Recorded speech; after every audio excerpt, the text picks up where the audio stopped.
What's up, everybody? What's up, everybody? Welcome to the Left-Handed Leftist Podcast.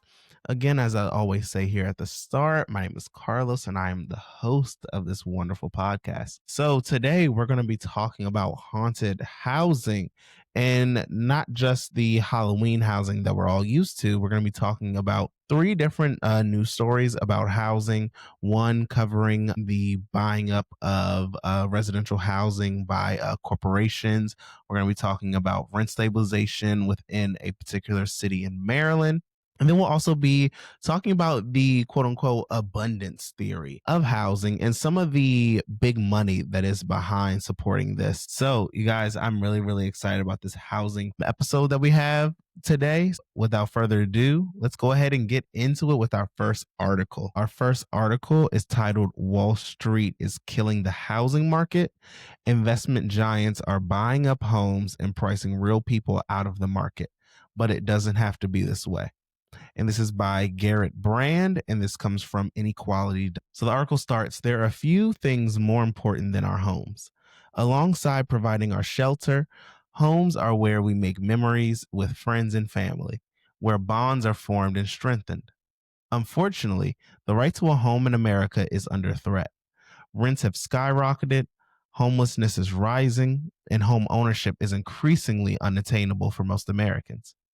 There are multiple causes, but one culprit stands out: classic Wall Street greed. Massive equity corporations and hedge funds are buying up homes by the thousands, homes, apartment buildings, and mobile home parks alike, and then jacking up rents. This trend accelerated after the 2008 financial crisis, when investment firms snatched up homes in foreclosure and began renting them to the growing number of people locked out of ownership. The result? An epidemic of corporate slumlords. According to a recent study, nearly a fifth of all homes sold in the first quarter of 2024 were purchased by investment firms, including a quarter of low-price homes that might have been affordable to working people. With their vast wealth, these companies are able to outbid real people, often paying a premium to buy properties before they even hit the market. This reduces supply and encourages developers to sell higher prices that only Wall Street can afford. Once a firm owns a property, they rent it out at an inflated algorithm fixed price, further driving up costs for working people. Take Blackstone. A $1 trillion private equity giant owns over 300,000 U.S. residential units, making it the largest corporate landlord in the world. The company has hiked rents in its properties by as much as 64% over just 2 years.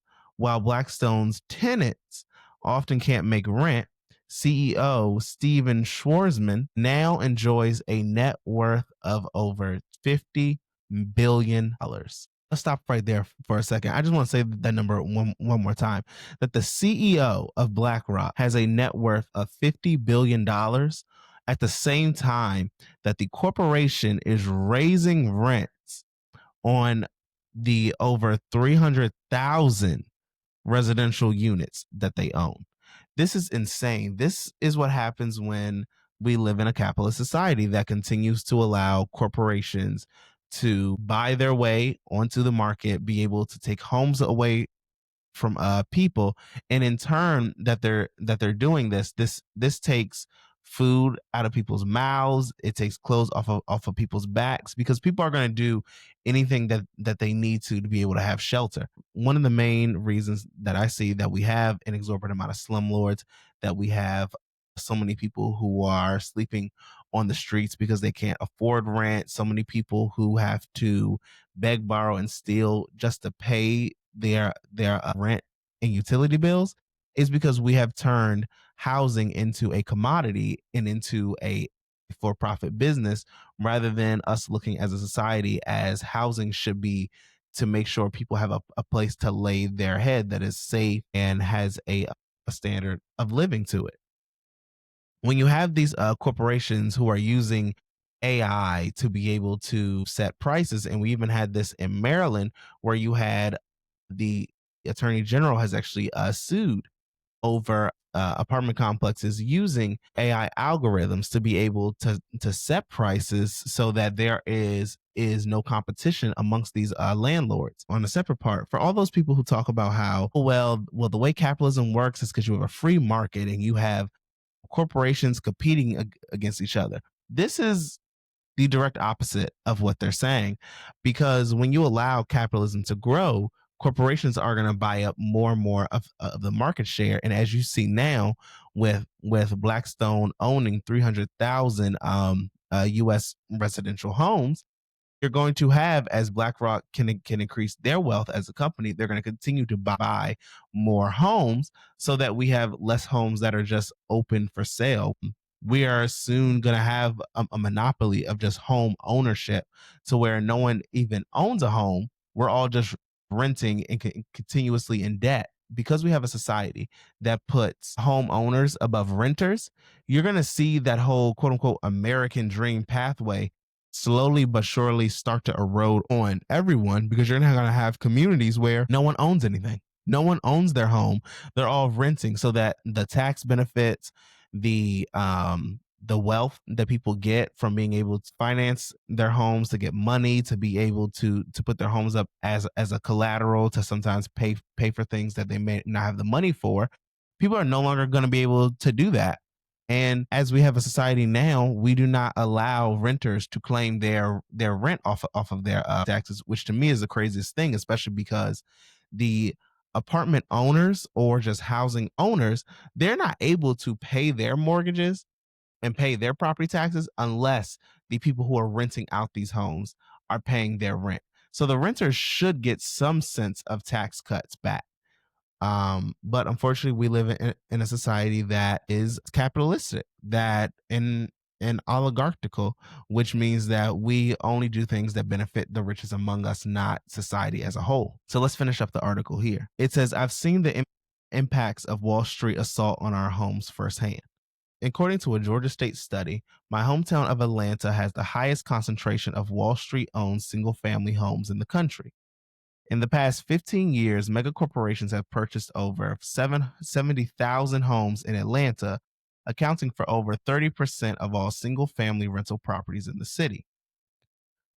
In some districts, as much as 99.6% of the market is owned by corporate investors. As a result, longtime residents have been pushed out. Housing costs have soared and inequality has multiplied. For me and my friends, the idea of owning a home in the city we grew up in feels less realistic every day. An unfortunate truth across countless towns in the cities in America. As a fundamental need, housing should be a right for all people and families, not an investment commodity for the ultra rich. In short term, rent control and increased tenant protections could ease people's pains in this corporate controlled housing market. In the long term, there's an alternative that would allow all of us to have the homes we deserve. Social housing. Social housing refers to a housing development by non corporate entities like nonprofits or local, state, or federal governments. Social housing is permanently and truly affordable, controlled democratically by its community, and never resold for profit. A variety of models, but they all share one key component. They exist outside the for profit housing market. Cities and states can take the lead in developing their own social housing, like what's happening in Seattle after a citizen driven referendum. There, a tax on rich corporations will fund a city owned social housing developer, a great model for cities across the country. Housing should be a source of safety and joy for everyone, not yet another source of profit for the ultra wealthy. By rejecting corporate home ownership and supporting social housing, we can build a world where that's the case. So, you all, some of the craziest things from that article just talks about how, one, Atlanta being the home of Wall Street single family home owners it is insane that they've already purchased over 70,000 homes in Atlanta, which is 30% of the single family rental properties in the city, meaning that you can't even have the argument now that people used to have of oh, well, people should be allowed to own 2 or 3 homes so that they can make wealth for their families. This isn't even people making wealth from their families. This is wealth just going to corporations, which only a few of us in the country are able to benefit from. What does the benefit really mean for those families when you have other families who are not going to be able to sleep tonight, who have nowhere to go, who have nowhere to just rest their head, or are forced to sleep in the woods, in the streets, wherever, just because you have people buying up homes. When you have not just people, you have corporations buying up homes. And to the point of social housing, we've seen a decrease in social housing. Ever since social housing started to be labeled as a horrible thing, you've seen the decrease in social housing, and a part of that is because the local governments and state and federal governments have not been keeping up with social housing as well. They've allowed them to dilapidate. They do not make the necessary repairs, and they don't even educate the public on why social housing is needed and appropriate. And they have allowed the stigma of social housing to be, oh well, I don't want to live in social housing because that's for quote unquote poor people. Those are for the people who can't afford to live somewhere. And it's like, no, we have social housing to make sure that home ownership is affordable to everyone. And that's one last thing I do want to say is that when we talk about affordable, too, we need to also look at what affordable means, because what is affordable to one person is not affordable to the other person. So with that, let's talk about rent increases and take it to a city here in Maryland, right inside of Montgomery County. Last 3 years, and she is very afraid that it's going to be 4. This is something that I would really want my colleagues to take seriously. Now, Rockville Councilmember Isola Shaw wants the city to enact rent laws similar to Montgomery County, which caps annual rent increases at 6% and limits fees. We're really talking about checking the bad actors that are rent gouging, that are giving double-digit rent increases. And I think because the county passed it and everywhere else passed it, unfortunately, Rockville has become a seat of rent gouging. I'm hoping that there will be change. And Jamie says if the current city council doesn't act soon on rent stabilization, she'll be looking for others to replace them in the 2027 election. I think it's really critical. I think the Rockville community has made it really clear that that is something that we want. Now, I reached out to the city of Rockville for a response, and the mayor's office sent me a statement that reads, in part, the mayor and council held a work session on June 16th, 2025 to support increased transparency for rental fees, rents, and housing quality. We will also have future meetings to update our entire landlord-tenant code and moderately priced dwelling unit code. So you all, let's go ahead and stop there. It is horrific, and before I even get into that, you see a lot of similarities with this when it comes to Gaithersburg. When we talk to Omodemola, is that because Montgomery County has two main municipalities of Rockville and Gaithersburg, they were not affected when Montgomery County as a whole passed their rent stabilization legislation. So you have the fact that people in Montgomery County, once you get right outside of Rockville, you are in a rent stabilized apartment. And once you go into the city, you do not have that same stabilization protection. And I'm so glad to hear that you have residents who are putting their foot down and saying that if you do not pass rent stabilization, then that means that you do not have our vote come the next city council and mayoral election. And to have the mayor's response to this be, well, that's nice. We are looking at just updating landlords on our tenant landlord rights and be able to make sure people know what their rights are. People are not coming to them complaining about their rights. People are complaining about having rental increases continue to go up and up and up at the same time when wages are not going up. We are seeing in this country now a stagnation of wages, but things are not becoming more affordable. They're actually becoming more expensive, and rent is just one of the main ways that things are getting more expensive. And I do want to say shout out to Isola Shaw, who is a current council member on Rockville City Council, who was one of the only council members to actually take a stand for rent stabilization within the city. And I think it just shows that you have legislators, again, I don't know all the Rockville City Council, but if they're anything similar to the Gaithersburg City Council, you have a city council full of people who are not renters, but they are making decisions for renters because to them, they are not directly affected.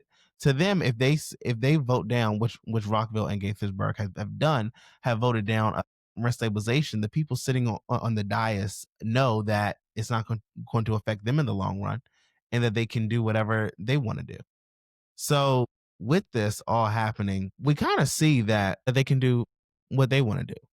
So with that, I want to go to our final article here that talks about how the abundance theory of housing politics is really funded by some horrific people. So our final article here is by the American Prospect.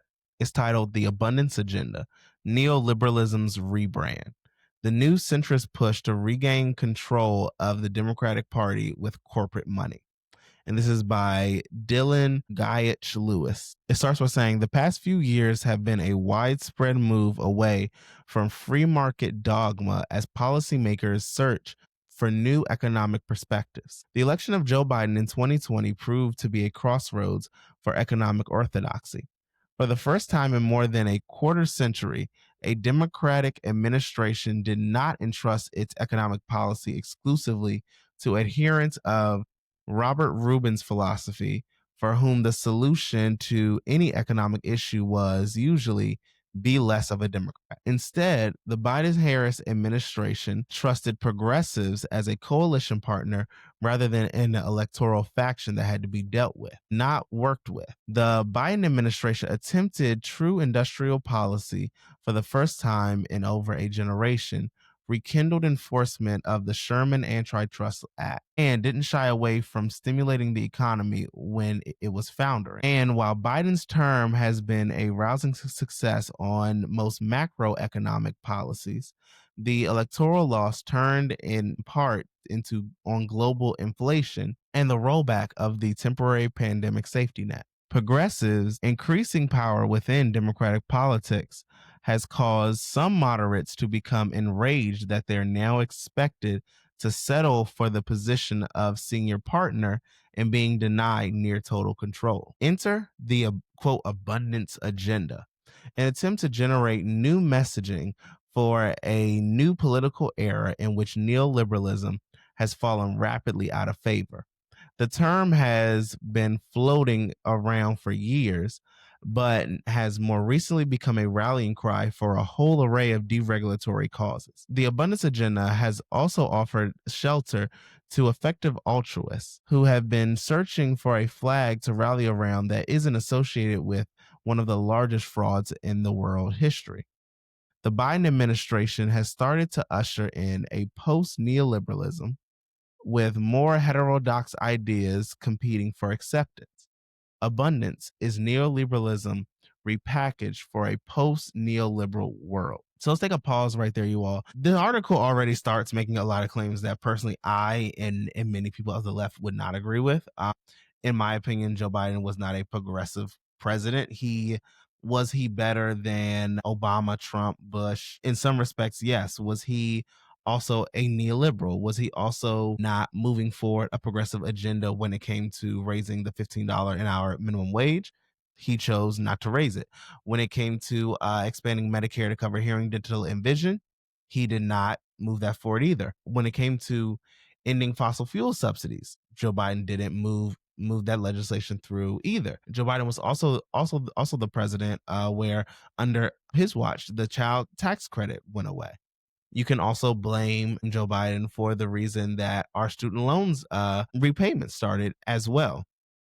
So there are a lot of issues economically with Joe Biden. The one good thing that myself and other leftists say is that he stood on business. Hey, when it came to antitrust laws, he put in Lena Khan as the head of the FCC and made sure that there were strong that there were people as far as to break up some of these monopolies. Let's also talk about how the abundance agenda is really just the neoliberalism's new mantra. I think that they realize that the whole trickle down economics of neoliberalism that the right and the left have been pushing for decades is not working and has not worked. And it was made to just make corporations more powerful while making working class people poorer and have less power. And we see that in multiple ways, especially how we have corporations fighting for as much deregulation as they can. And that's one thing that the abundance agenda has always said, that we need to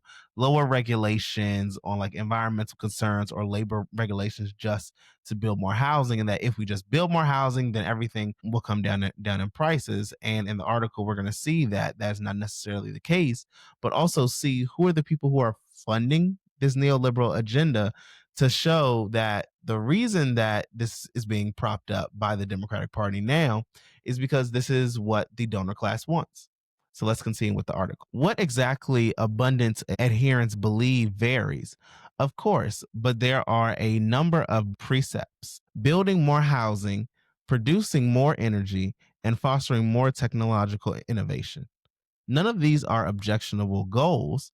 The difference with progressives arise largely in how to get there. Abundance starts from a growth above all mindset. The agenda's advocates hate residential zoning laws, which, contrary to what they frequently imply, is something they have in common with us and most progressives, but also detest the National Environmental Policy Act, supports fracking, oppose tenant protections, and are often deferential to the policy preferences of big tech. While there are efforts to create abundance-oriented factions within both parties, in effect, recreating the Republican and Democratic establishment that's dominated politics through the 90s and 2000s, the near-term focus is the Democratic Party. And in their move to stake out partisan influence, Abundance is explicitly seeking to weaken progressives. With that in mind, it's worth understanding who exactly makes up the Abundance movement. The coalition includes many prominent centrist organizations, but also corporate interests and conservatives that MAGA pushed out of power with the Republican Party. Many components of this faction have financial ties to crypto, AI, big tech, and oil. So before we get into who's actually contributing, I want to say one thing that the article mentions is how the abundance people and the left have some agreements on the end goal. We want people to be able to afford housing. We want there to be more homes, and we want people to live in safe communities. And the article does get it right to say the problem is just how we get there. Because as far as the abundance is concerned, they would rather have low labor regulations, deregulate the environmental impacts of these housing projects, and just say, I don't care how you build the homes, just build the homes so people have somewhere to live. Whereas progressives or the left, we look at things like social housing. We still want to have strong labor laws in place. We want to make sure that we have a clean environment, and we want to make sure the homes that we are building are done so in a way that preserve the environment, rather than just having a hands up approach. So like however it happens, just let it happen. So I just do want to add that while our end goal may be the same, our approach to the solution is very, very different. So let's get into where the money is actually coming from. So in October 2024, a number of organizations held the Abundance 2024 conference. The event was sponsored by Arnold Ventures, Open Philanthropy, Renaissance Philanthropy, and Stand Together. While at times heterodox, Arnold Ventures funds a sizable network of neoliberal think tanks, including $3 million to a Libertarian Reason Foundation and at least $1 million to the Pro-Pension Privatization Retirement Security Initiative, which has led founder John Arnold, a former Enron executive, comparing himself to the Kochs. Arnold serves as on the board of Meta. The Arnold Foundation has also spent hundreds of millions of dollars pushing for school privatization. Open Philanthropy was co-created by Facebook co-founder Dustin Moskovitz. It has close ties to AR firm Anthropic, which was founded by Daniela Amodi, the wife of Open Philanthropy co-founder Holden Karstvansky. Open philanthropy is also closely associated with effective altruism, donating millions to Sam Bankman-Fried's favorite philosopher, Will McCaskill. Renaissance philanthropy was founded by Tom Khalil with money from former Google CEO Eric Schmidt. It was started with an explicit focus on AI, and Khalil himself is on the board of Sherpa AI. Schmidt is also on the board of multiple AI companies and has invested in crypto. He believes that rather than try to mitigate the damage of climate change, policy should double down on AI in the hopes that it will come up with a solution. Renaissance is extremely close with Schmidt Futures, Eric and Wendy Schmidt's own foundation. Many Renaissance staff come from the Schmidt Futures, including Khalil and their Economic Mobility Fund program director, partnerships manager, chief of staff, operating manager, and head of strategy and partnerships. Stand Together is one of the primary institutions with the Koch network and was created by Charles Koch. Like Arnold Ventures, Stand Together funds the Reason Foundation. It funds a wide variety of conservative nonprofits, including the Anti-LGBTQ Alliance Defending Freedom, which the Southern Poverty Law Center classifies as a hate group. Its current CEO, Brian Hooks, is concurrently the president of the Charles Koch Foundation and previously was the executive director of the Libertarian Mercatus Center. Arnold, Moskovitz, Schmidt, and Koch have other ties to the broader abundance movement. For instance, the Utah-based Abundance Institute, whose chief economist spoke at the Abundance 2024 conference, is closely related to Utah State University's Center for Growth and Opportunity. Almost their whole staff comes from the center, which was established by a joint donation from Charles Koch Foundation and the Huntsman Foundation, i.e., the Utah Republican family. It's also part of the State Policy Network, a network of financially distinct but actually deeply connected and coordinated conservative think tanks bankrolled by billionaires like the DeVos family, the Walton family, and of course Charles Koch. The crown jewel of the SPN, the Texas Public Policy Foundation, was run for 15 years by Brooke Rollins, Donald Trump's nominee for Secretary of Agriculture. There are too many organizations pushing the abundance agenda to break down comprehensively, but here are several that have connections to corporate interests. Now, before we go into that, it is wild to me that you have, actually, that's not true. I am not surprised at all, actually, to know that the same people who are backing this neoliberal, pro-Democrat abundance agenda are conservatives. Because if we really look at it, when it comes to economic policy, and that includes housing economics, the corporatized Democrats and corporatized Republicans are really one in the same party because their donors are the same. So while you have Democrats who will talk ad nauseum about how horrible the Koch family is, how they destroyed politics, how they are horrible when it comes to environmental, LGBTQ rights, all these different things, you have the abundance people who are taking their money. You have abundance people taking money from AI, which is right now destroying the environment with data centers. You have them taking money from conservative and libertarian think tanks, and we know libertarians are not fans when it comes to environmental regulations. They are highly in favor of deregulation. So when you have an abundance agenda that was made up from funding from all these conservative groups, it's not shocking to see that the neoliberal abundance agenda is really a conservative agenda, and it's something that is really pushed and backed by corporate interests and not the actual welfare of the public and of residents who are going to have to live with this new form of society. So as we continue, there are too many organizations pushing for the abundance agenda to break down comprehensively, but here are several that have connections to corporate interests. The Foundation for American Innovation, FAI, which co-hosted Abundance 2024 and is listed as a key institutional partner by the Inclusive Abundance Initiative, was seeded by Charles Koch and is part of the State Policy Network. It has a track record of attacking unions. Politico reported on its work around a Silicon Valley conference as part of a, quote, venture capital fueled ideology. Institute for Progress, which co-hosted Abundance 2024 and is listed as a key institutional partner by the Inclusive Abundance Initiative, has a bevy of corporate ties. In 2022, IFP received $110,000 from FAI and has FAI's executive director on its board.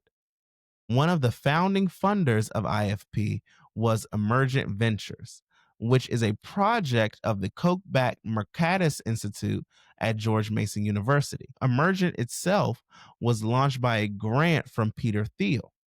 Thiel is a right-wing billionaire with a vast influence network at the intersection of techno-futurism and the anti-democratic thought, who has called technology an alternative to democratic politics to, quote, unilaterally change the world. Vice President J.D. Vance is a known scion of Thiel. Both co-founders of IFP also formerly worked at Mercatus. Another of IFP's board members is a program associate at Mercatus. Other funders include Open Philanthropy, Stripe, Patrick Collision, and Schmidt Futures, and used to include Sam Bankman-Fried. IFP is extremely pro-crypto. One of its founders suggested distributing unemployment benefits via crypto wallets, and the other has peddled Bitcoin as a solution to people being underbanked in the developing world. Sokin co-hosted Abundance 2024 and is listed as a key institutional partner by the Inclusive Abundance Initiative. In 2023, Sokin received money from Google, Stand Together, and Arnold Ventures. Two Nisakin fellows also published the manifesto urging for the creation of an abundance faction within the Democratic Party. Chamber of Progress, which self-identified its work as a part of, quote, a growing abundance policy movement, is a trade group started with Google seed money by Google alum Adam Kovacevic. Kovacevic proudly touts his college activism of leading an effort to cross the union farm workers picket line. Chamber of Progress's partners include A16Z, Circle, Coinbase, Google, Kraken, Ripple, and Waymo.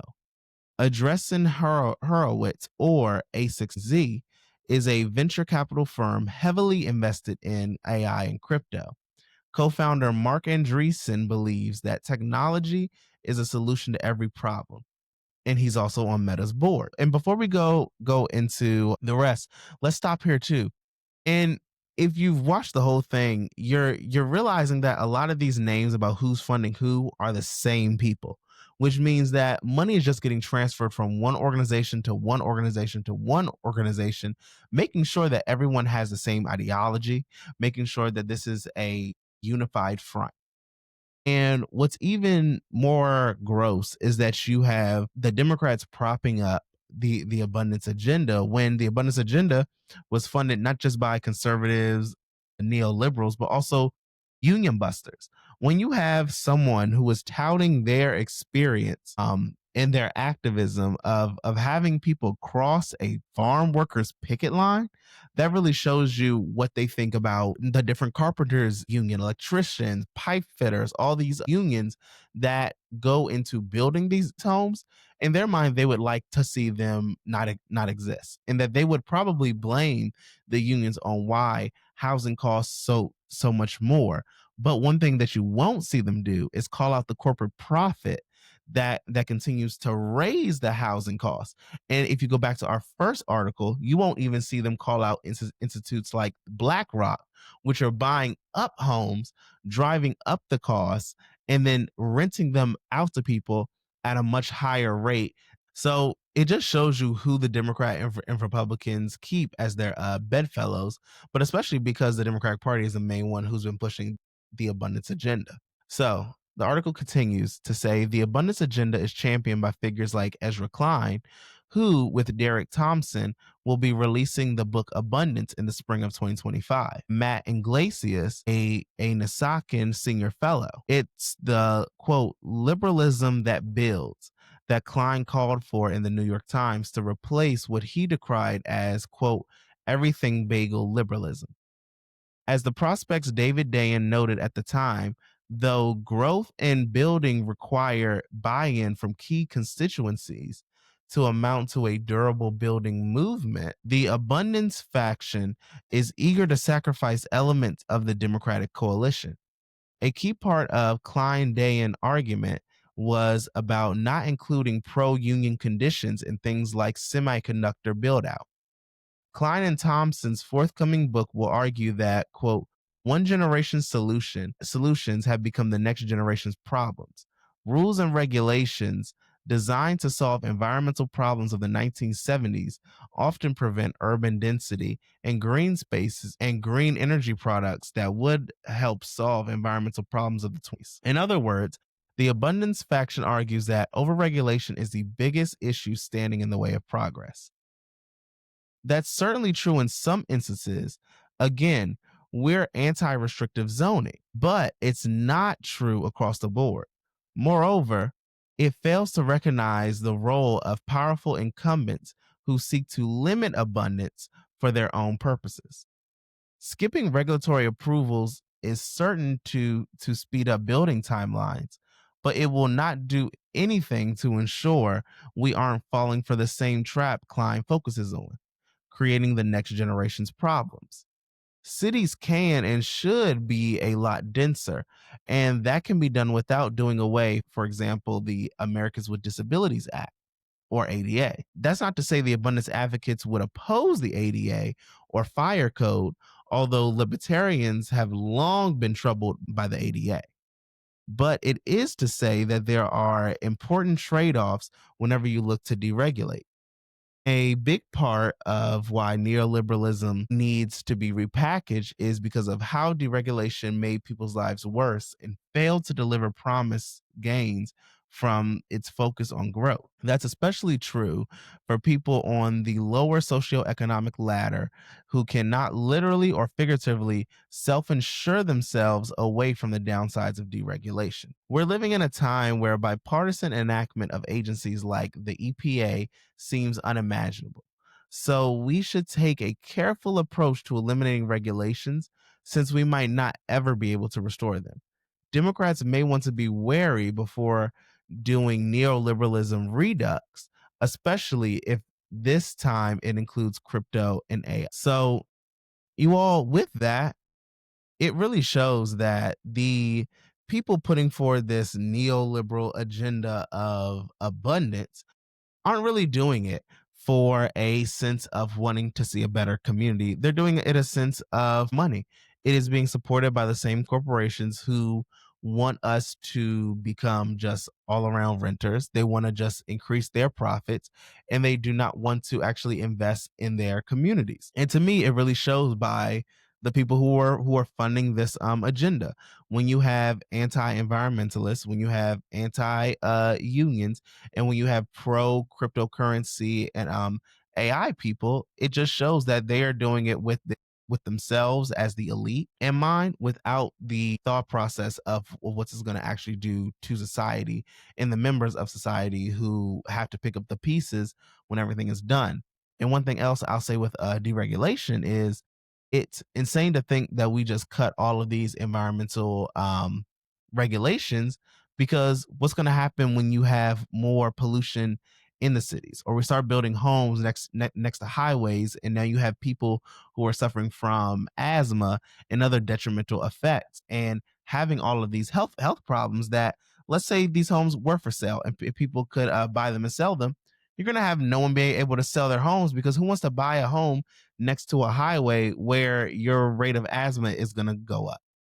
And you're only going to be able to sell that home to someone if they feel like they have no other option. So with that, I want to let people know to please start looking at who is funding some of these programs before we start believing in them. If they're funded by the same corporations who want to take your rights away and your protections away, then it's time to question, if this is an actual movement that's for you, or if it's just for the elite. So you all, thank you so much for spending this time with me on this episode. Again, this is a podcast, so please, please, please rate us 5 stars on whatever podcast app you are using. And if you're watching the video format on YouTube, please go ahead and hit that like button. Also, on any of the platforms that you're watching this, hit the notifications bell so that you get alerted to every time we're doing a podcast, and hit that follow button, and send this episode to a friend, a family member, or just anyone who you know is interested in leftist perspective of the news and of politics. And I can't wait to see you all for our next episode. Thank you all again. Have a wonderful rest of your day.